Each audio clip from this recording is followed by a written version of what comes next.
Hello and welcome back to the Public Eye Business Podcast brought to you by Granite Exchange. I'm your host, Sarah Travers, and throughout this series, I'm speaking with local entrepreneurs and business owners to learn more about how their companies have come to be, to gain insight into their growth, and find out how they continue to innovate. So wherever you get your podcasts from, remember to keep an eye out for all new episodes and subscribe to stay up to date.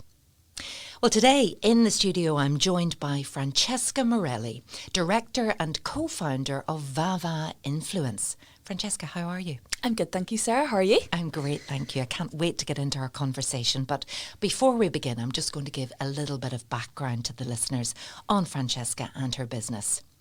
VAVA Influence is a dedicated social media influencer agency designed to strategically connect businesses with a relevant social media influencer or blogger to drastically improve their business's reach and exposure. Francesca and her business partner Chloe work alongside business owners and marketing managers to engage their strong portfolio of over 200 social media influencers from across Northern Ireland, ROI and London, with the best fit talent for their clients' brands to form quality campaigns. VAVA Influence create tailored strategies to help brands and products be seen and be noticed by highly targeted and highly engaged audiences. They ensure that each campaign is carried out just how their clients want it, balancing influencer creativity with client control. So Francesca, you are in the realms of a world that still fascinates me and is a little bit out there. But I want to start somewhere else, if that's okay, because your name is Francesca Morelli and I'm from Portstewart, so I know that the name Morelli means ice cream. So you're from the Morelli ice cream family? Yes, that's right. Very lucky to have been born and raised in a family business background. And I suppose growing up, and I was asked by someone else about this morning, about how growing up in family business, what it taught me and everything I learned.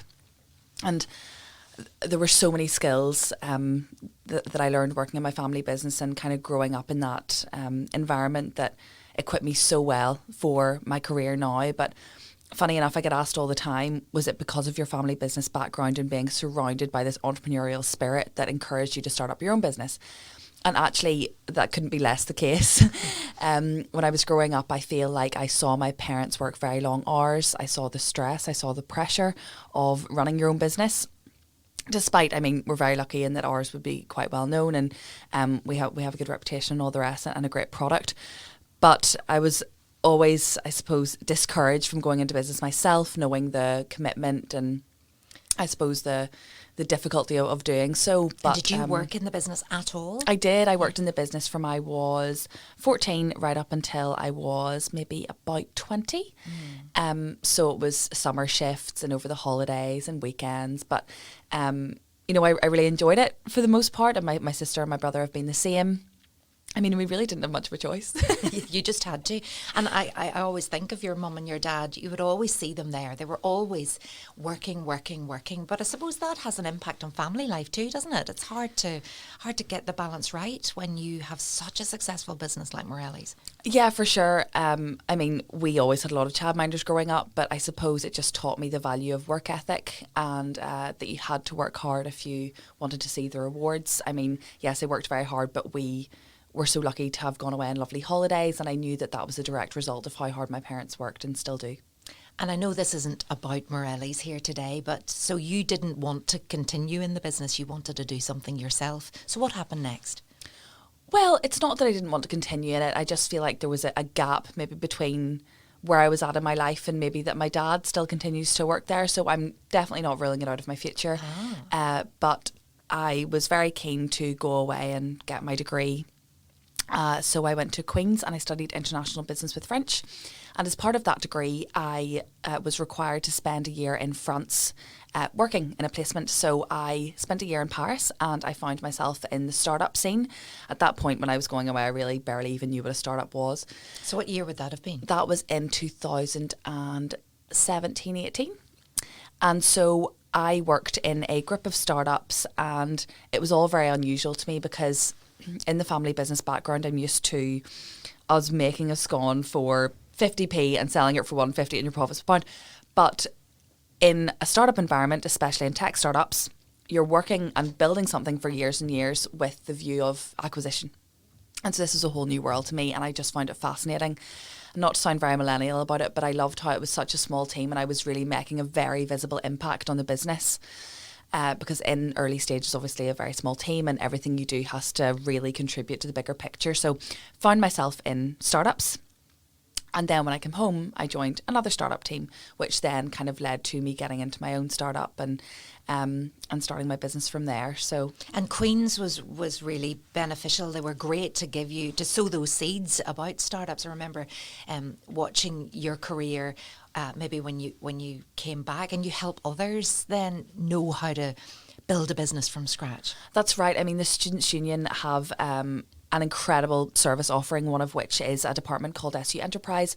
And what they do is they support student entrepreneurs in their endeavours. So whether that be to expand on their enterprise skills or to support them in getting funding to start up their own business, or really just connecting them with mentors and professionals to help them on that journey. So I got very involved with that department when I was in final year, and I was working with a team on a tech startup, and I availed of all of the support. I did the Queen's Dragon's Den, I did Innovate Her, I threw myself in, got as much funding as I could as a student, and really benefited from that support system to the extent then when I graduated, I went and did a bit of work for that team myself in supporting other student entrepreneurs coming up.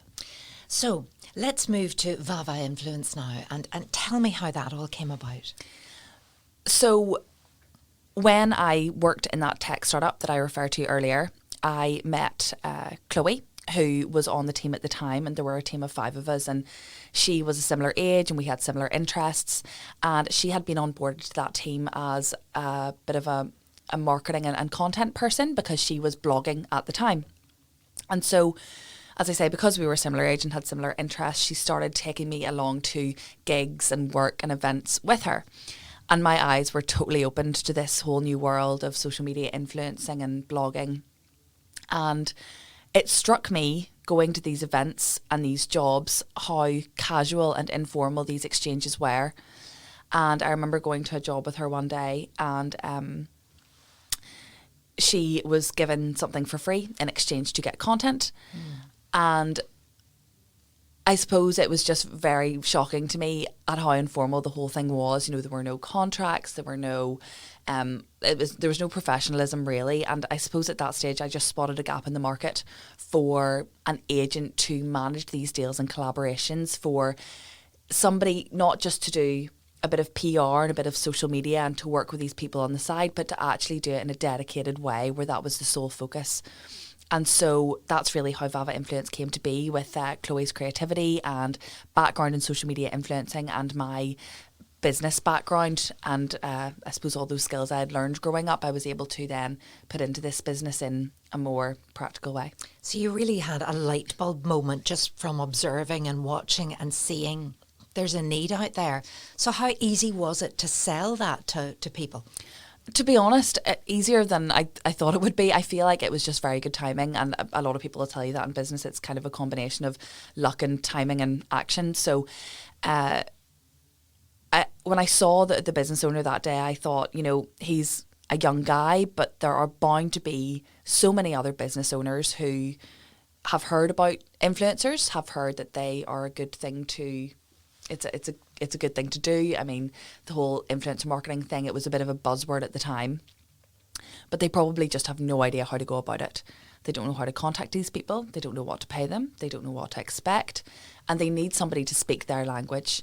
And of course, that language I knew from, you know, being around my dad all those years. And I suppose I started with my dad as a bit of a target, and I was able to expand from there. And when we started up the business and we told people about what we were doing, there was a real immediate interest, and people just got it. They were like, great, I've wanted to do this for a while, and now there's someone here who can help me along. So that's kind of where we started, and we've grown from there. And I'm just thinking, there are so many people have sat right where you are now telling me about going into that whole world. They maybe have a business that sells beds or rugs or all sorts of things, and they've dipped their toe into the influencer market, and some have had that toe very badly burnt, and then others have found it great. But, you know, just if people are tuning in now and thinking, well, what could VAVA Influence do for me as a business, first of all? Tell me about the services that you offer, and if they picked up the phone, what would they get? Well, when you pick up the phone to me and you say that you want to do some influencer marketing, I'll spend a lot of time getting to understand you and your business and your objectives, whether they be lead generation or whether that be brand awareness. And we will work with you to put a strategy in place to pair you with the best people for your brand, the best people that have the correct audience that relates to the target consumer of the business. And we'll lay out a campaign that we believe is best going to suit those objectives in line with the content that this influencer can create. The view is that this influencer will produce content that will engage their audience, and that this audience will have an interest in your business and what it is offering, and I suppose go from there in terms of getting in touch with them. So as I say, there are a few different objectives, but really we'll work very hard to understand what this business needs and what they need to get out of it, and we'll put a strategy in place in line with content and the influencer to make sure those objectives are met. And what benefits, for those who are just not convinced yet, what are the benefits to businesses who actually take on an influencer? Well, influencer marketing shouldn't work in isolation. It should work in tandem with your social media channels, your digital marketing, all the other marketing you're kind of doing around that. And so we look at it as another component of the marketing mix. And so you're really complementing the strategy you have that already exists. So you can expect different things when you work with influencers, and as I say, that very much depends on what you're hoping to get out of it and your objectives. But there's a lot of things we can sort of offer, whether that be the brand awareness piece. You can reach a very engaged audience, and you can have that great opportunity to get somebody they trust to tell them about your brand. You can benefit from the content that the influencer produces to then take and repurpose, whether that be to post on your own social media channels or whether that be to put into paid ads. And then there's obviously that advocacy piece. So the best fit influencer relationships come to light when you find an influencer that actually is already a user of your product and a fan of your brand. And they're the best people to approach about a collaboration, because then you can say, right, let's work together. Have you told your followers about our business before? Can you maybe tell them about how you benefit from it or what you really like about this? And I suppose we only work with influencers and we only place them with businesses if they actually do really love that brand. Because at the end of the day, influencers' followers really trust them and they really trust their opinion, and that comes from a place of authenticity. And without authenticity, influencer marketing does not work. So. And that's become a big thing. I mean, there are a lot more checks in place, and now on Instagram you'll see if something is a paid, endorsement, which I think was important for people, really, because it had got to the stage that you were seeing all of these people and they just all seem to be going to the same hotels, doing the same things, eating in the same restaurants or whatever, and everything was amazing and everything was fantastic. But I think we just lost that authenticity piece. As you said, people were going, oh, for goodness sake, they're being paid to say that. So how do you get that right now to make sure they're not just being paid to say that? So we'll only set up an influencer relationship with a business if we believe that it makes sense. Has the business has the influencer trialed out this product or service before? We'll never be in a position where we're saying, go to that restaurant and we'll pay you to say it's great.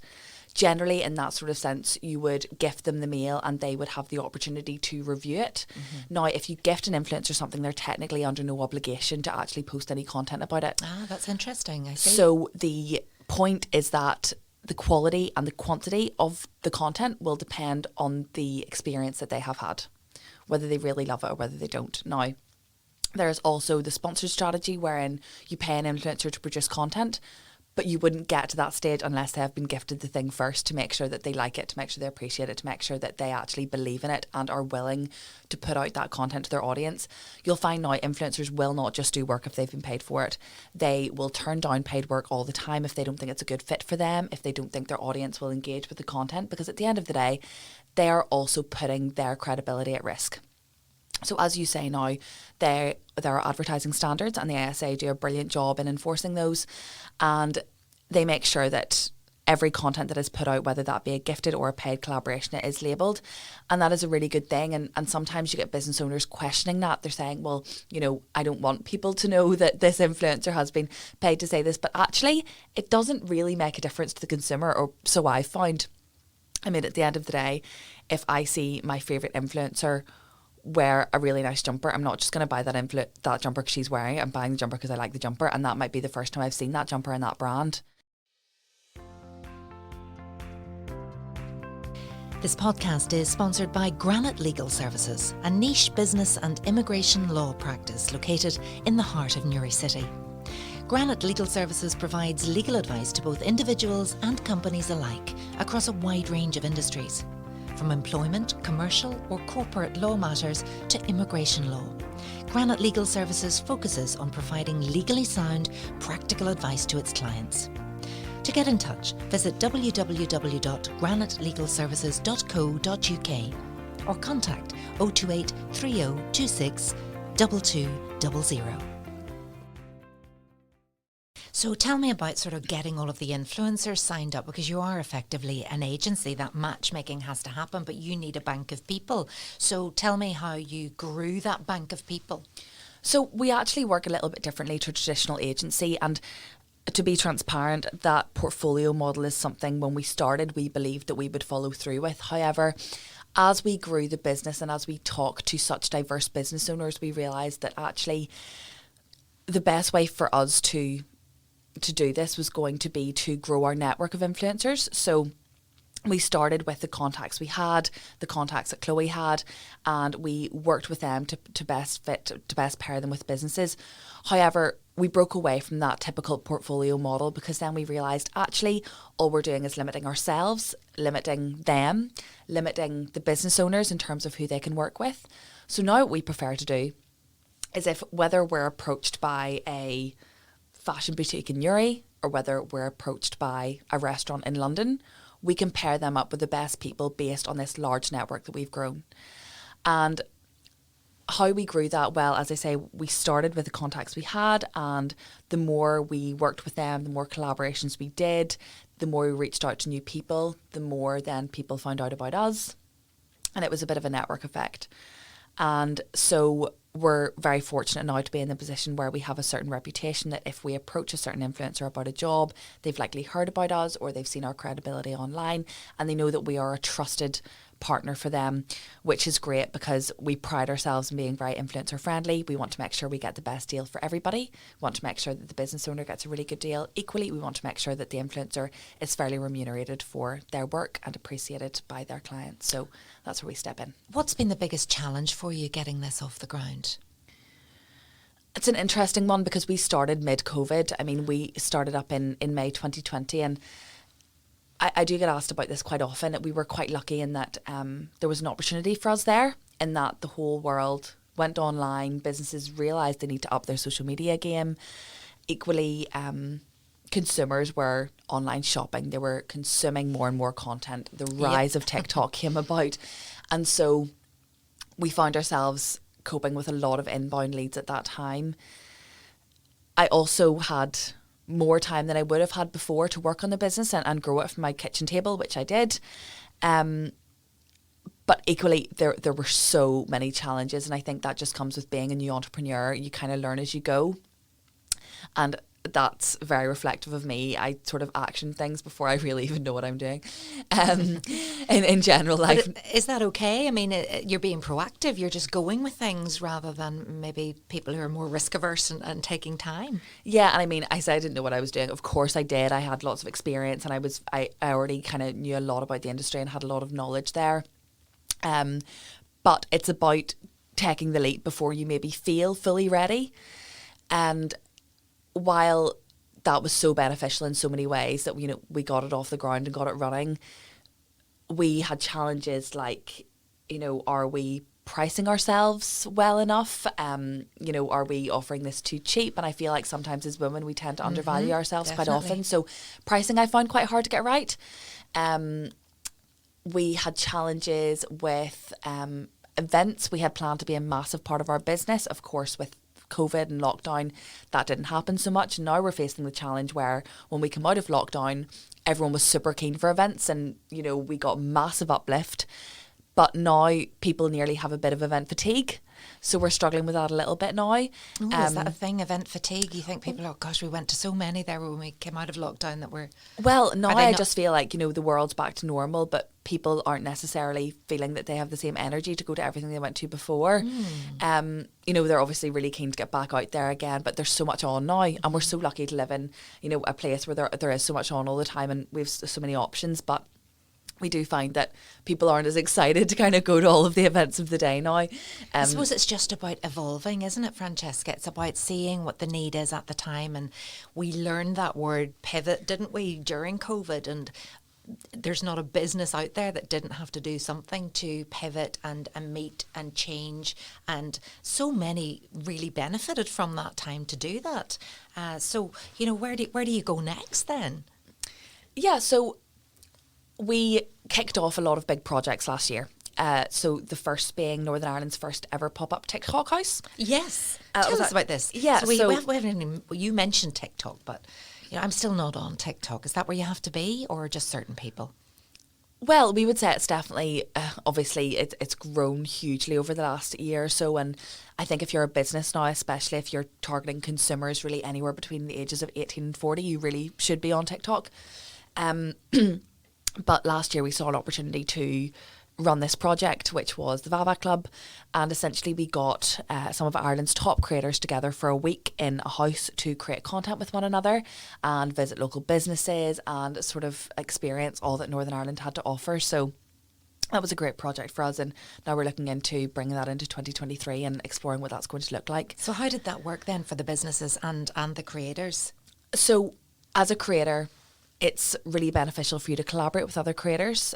You're both producing content together, and that's obviously really exciting for both of your followers. So they had the opportunity to meet one another after a period of lockdown and create content, which is great creatively and also for their own platforms too. And did they all stay in this house? It was like the Big Brother house kind of thing? Yeah, they all stayed in two beautiful newly developed Hagen homes. Oh, goodness. So it was a great week for them and loads of fun, and part of what contributed to that fun was getting the involvement of local businesses who hosted them and had them, at, for example, We Are Vertigo and Down Making Giants Basalt Rock Gin, and there were loads of incredible local businesses that got involved. And everybody all the creators went together. They all went together. Collective. Wow. And they all created content around these businesses and showed their followers what they were up to, which was great for an exposure point of view for the businesses, of course, as well. Gosh, so that was really exciting. And was there much interest around it? I did see that myself on social media, but not being on TikTok, I obviously missed out on all the fabulous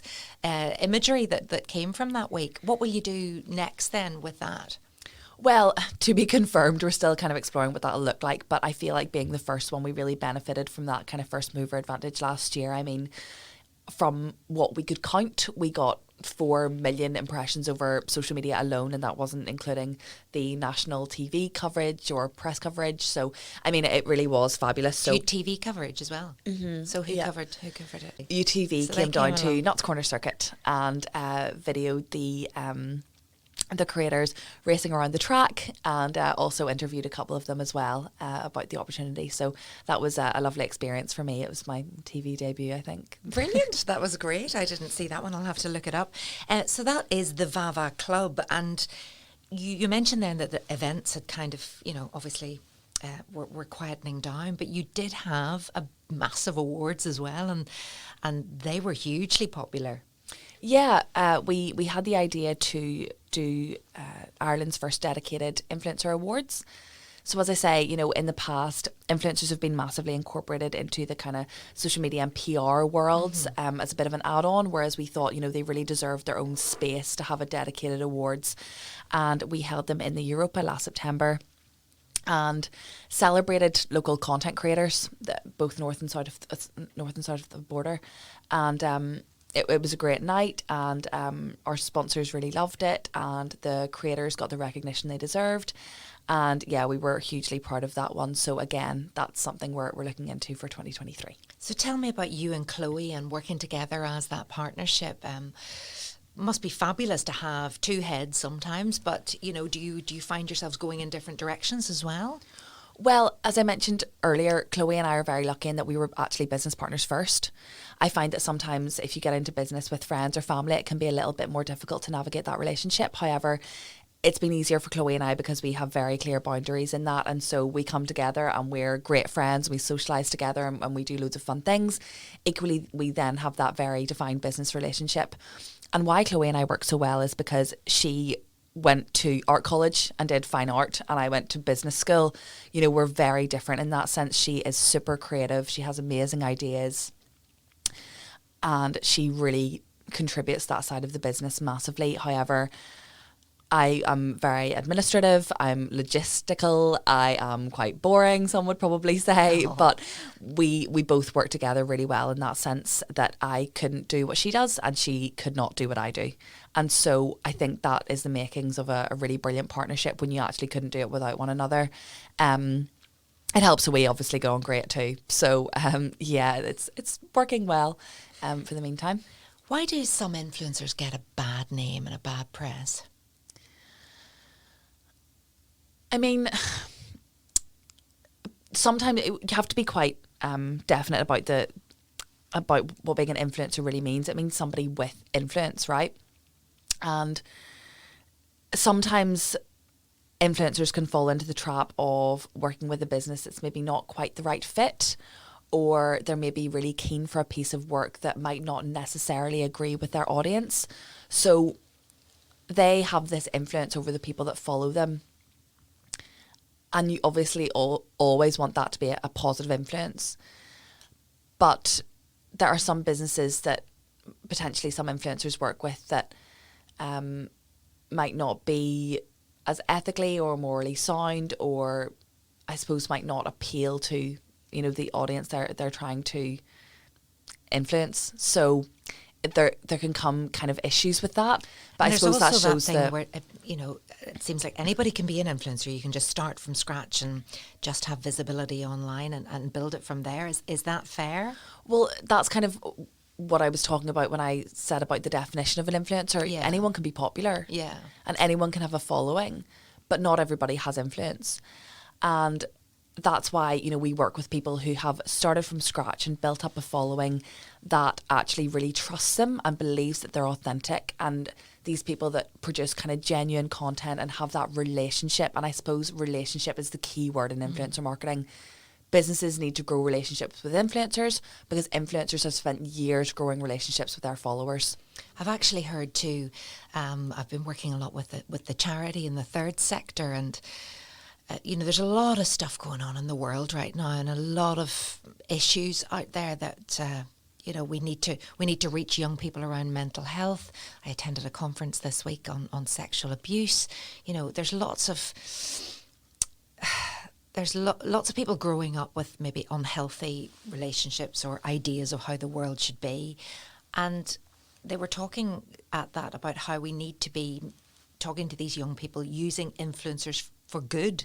Is that something that you know, we've talked very much about this business head and selling effectively, but where do you see sort of influencing for good, for change, for a better world? I would say now the majority of influencers we work with are influencing for good. You know, there's no one I don't follow that's not putting out fantastic content that's talking about body positivity and talking about positive mental health and well-being practices and being kind to one another. I mean, some people hear influencers and roll their eyes, and it kills me because actually the influencers I follow and the influencers we work with are doing incredible things in the charity sectors in terms of mental health. We did an event with Queen's last year that brought 3 local influencers onto a panel to talk about how you can maintain positive mental health while you're online, in an online space, because we know it can be quite a high pressure environment sometimes. But from their experience, we got them to talk about, you know, well, how can you be positive online and how can you be mindful of the content you consume? And I think that's really key. But I mean, people now online, they are quite choosy about what they consume, which is a really good thing, because influencers now, they're aware of that and they know that they need to be careful in what they put out. They don't want to be encouraging any bad practices, but also they want to be putting lots of positivity out into the world and influencing those younger people that follow them to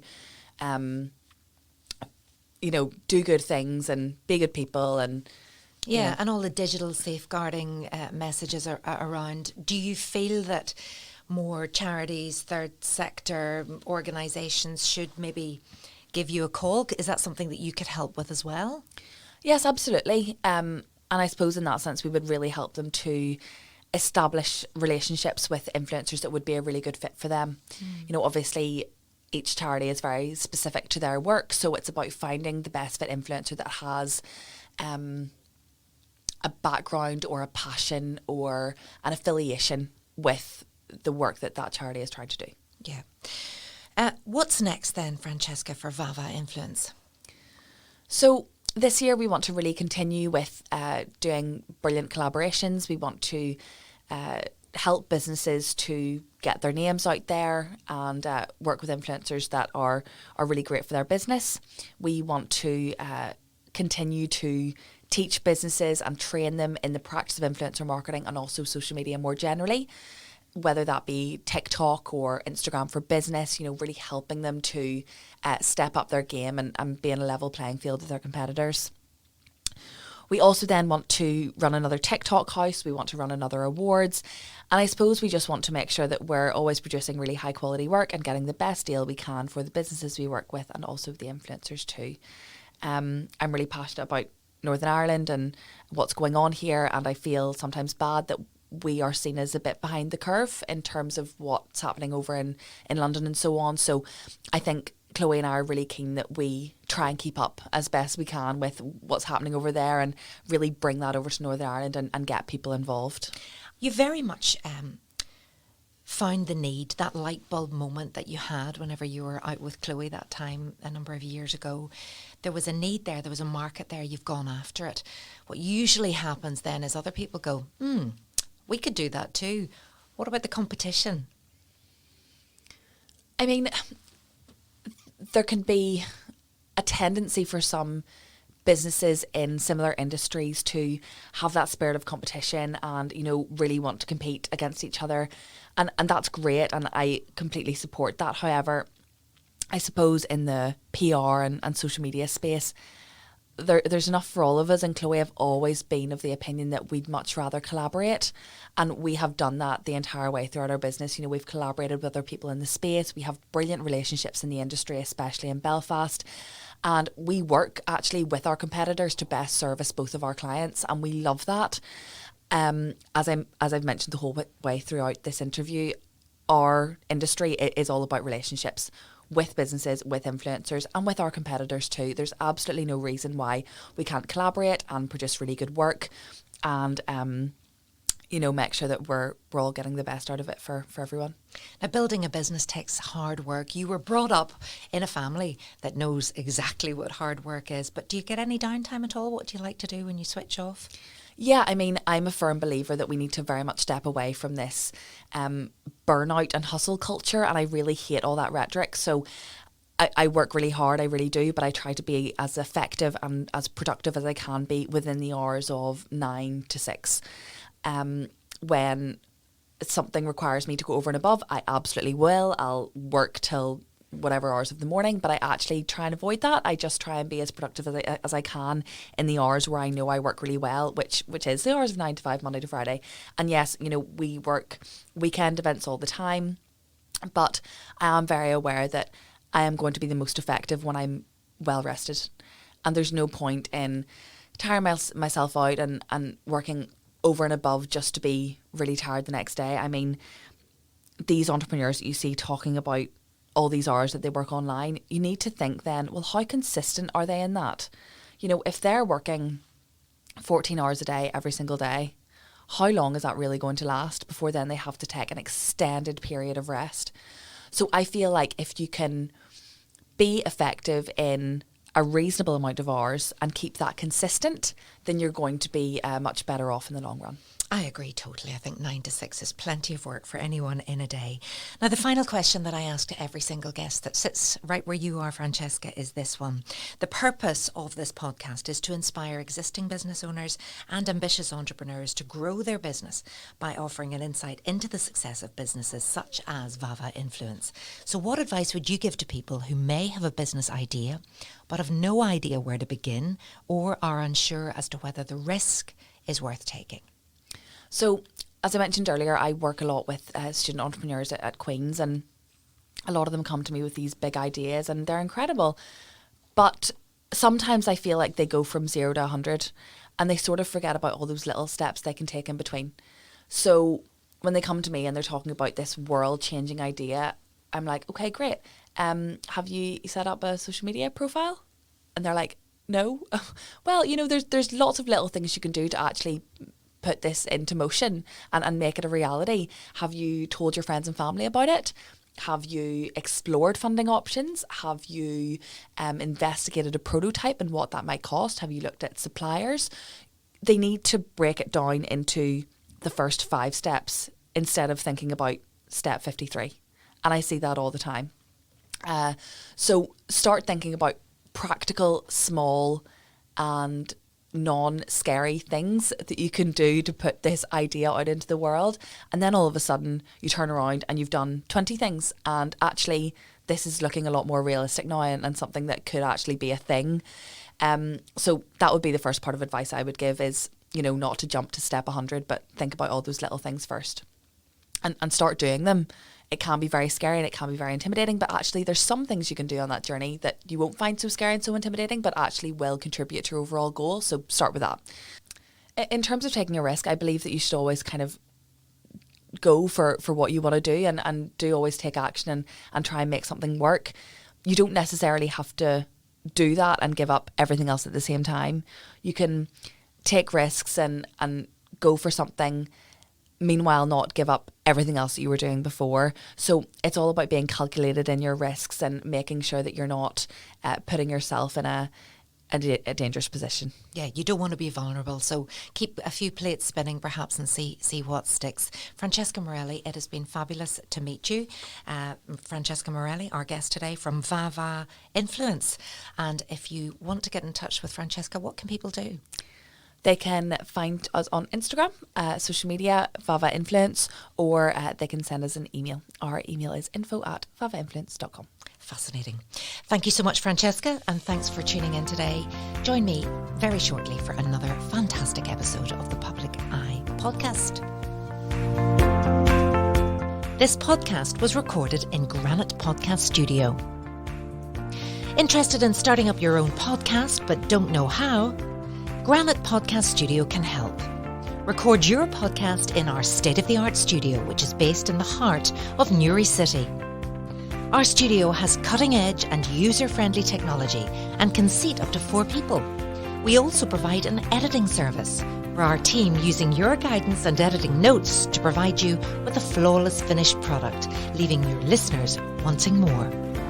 For more information on how you can get started, visit www.granitepodcaststudio.com.